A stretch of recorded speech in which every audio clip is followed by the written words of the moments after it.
Hey everybody, another night, another movie, and I just got done watching 2008's Saw 5, starring Costas Mandylor, Scott Patterson, Mark Rolston, Julie Benz, and Tobin Bell, even though his character died, because, you know, this is a series that must have Jigsaw in it, no matter what. And yeah, this is a continuation again of the previous movies. They're like, oh, did you want closure in that movie? No, no, no, no, no, you need to watch the next movie. This one I think I've only seen once, and genuinely, like, for the last two nights I've gone, is this the one with the pendulum in? This is the one with the pendulum in at the very beginning, and I don't remember much else about this one except for the glass box that Hoffman gets put in at the end. They're literally the two things I remember about this movie the most. Like I said, I think I've only seen it ever once. But yeah, it's a continuation. You're following Special Agent Scott Patterson's Special Agent Strom, who killed Jeff last time. And yeah, we find out that he did survive after getting locked in that room. And then he goes on his little investigation as he's realising that Hoffman is the one who is the apprentice. So we go through this whole process of watching Strom investigating through this building that apparently has not been locked off or sealed off or anything. There's no investigators at this building, despite the fact that Jigsaw's body was collected from there and stuff. But you're seeing then flashbacks of Hoffman with Jigsaw, because like I say, you got to get Tobin Bell in here somehow. And you're seeing how apparently Amanda wasn't the one that Jigsaw was helping. Apparently he was spending his time with Hoffman instead, teaching him to not just kill, to actually, you know, teach a lesson and rebirth of the people and stuff like that. And you're like, okay. So basically this movie ends up being like, it's, you know what it makes me think of? Like the new Disney remakes, where they keep going, oh, we had a tiny, tiny plot hole here, let's try and plug it up.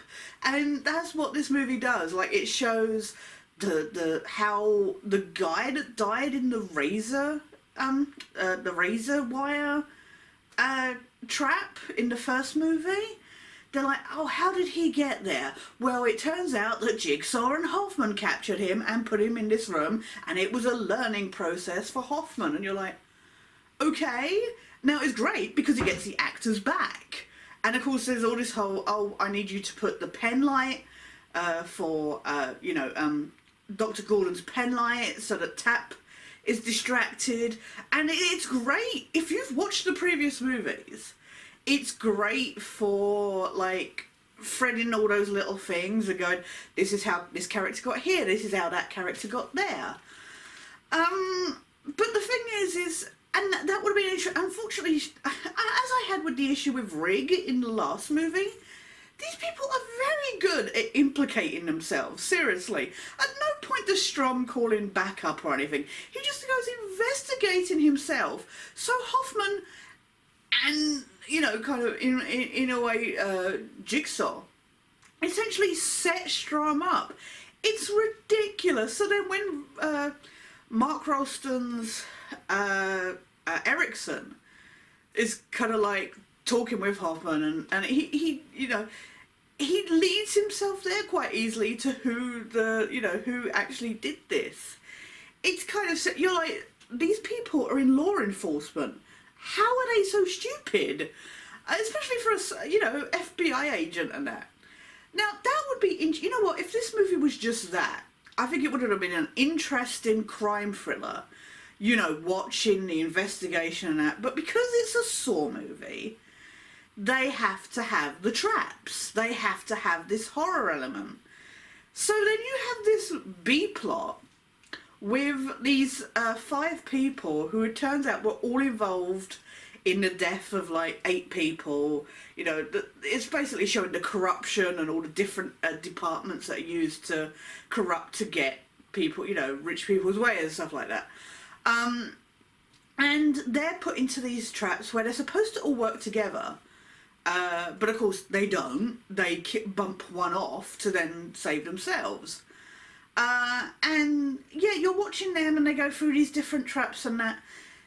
And again, you don't really have any real character development beyond, oh, this was their involvement in this one thing, and you know, they all have their stereotypes. I will say, still a lot better than 2. Still a lot better character-wise than 2 was. But yeah, it feels a little unnecessary and just there for the sake of having the, ooh, look at these traps. But I did enjoy it. I just thought it was a bit distracting, especially when it just kept cutting between them and stuff like that. But otherwise, actually, this movie, again, is a lot more focused. I said it last time, I did worry that the number 5 was, you know, that the odd numbers were going to be the good ones in the series. And genuinely, I enjoyed this way more than 4. I just felt it was a lot more focused. It's the same writers as number 4, Patrick... Oh, God. Is it Patrick... Patrick Melton and... I can't remember the name of the other writer. That's going to bug me. But we had not got... It is not Darren Lynn Bousman doing the directing again. It's a different director this time around. For the first time in, you know, in several movies. So, yeah, it's got, you know, it's nice when they have writers that have worked on previous ones. 4, I think, because it was the same writers as 4, I was a bit worried. But yeah, I mean, genuinely, I enjoyed this one. It's not amazing by any means, but we're talking 5 movies into a series. And like I say, it does feel a bit fan servicey. It feels like they're desperately trying to go. And to solve my problem, yes, Jeff's daughter does survive. Hoffman manages to save her. So to fix my issue with that problem, but again, if you've not watched the previous, this is really, if you've not watched the previous movies, that stuff is going to mean nothing to you. So really, I think by this point, they're just like, no, we're focused on, you know, they've got the traps for the new viewers, but the other stuff is so interconnected in the previous 4 movies. You're like, oh, you really need to know what this nudge, nudge, wink, wink, you know, kind of nodding to other parts is. So yeah, I think they're really focused on the people that have been following these movies, which is good.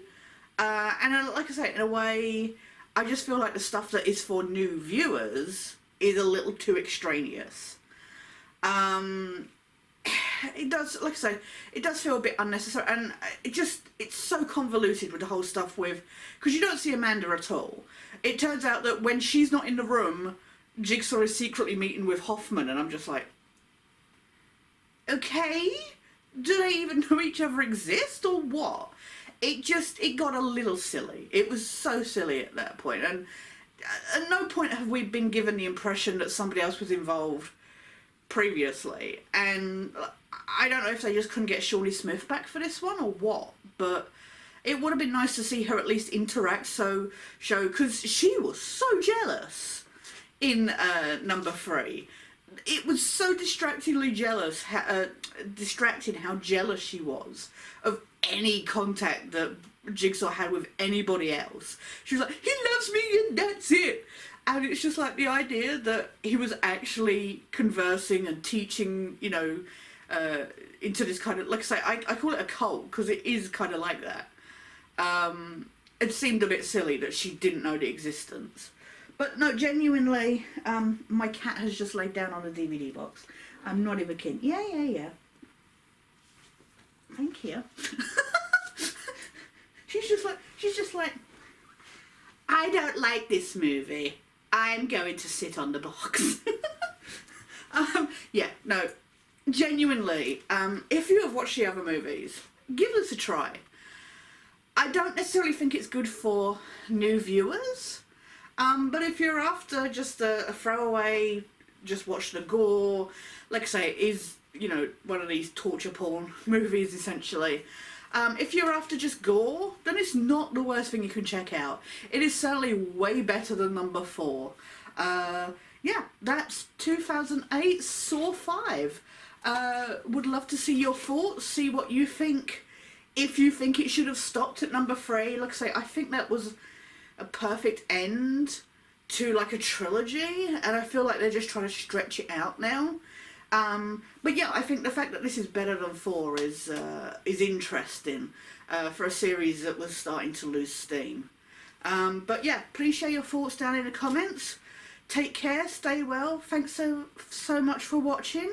But for now, this is Skit. Oh, we'll of course we'll be back tomorrow with Saw 6, which I've never ever seen before, so that's going to be an interesting experience. But for now, guys, this is Sketch. Signing out.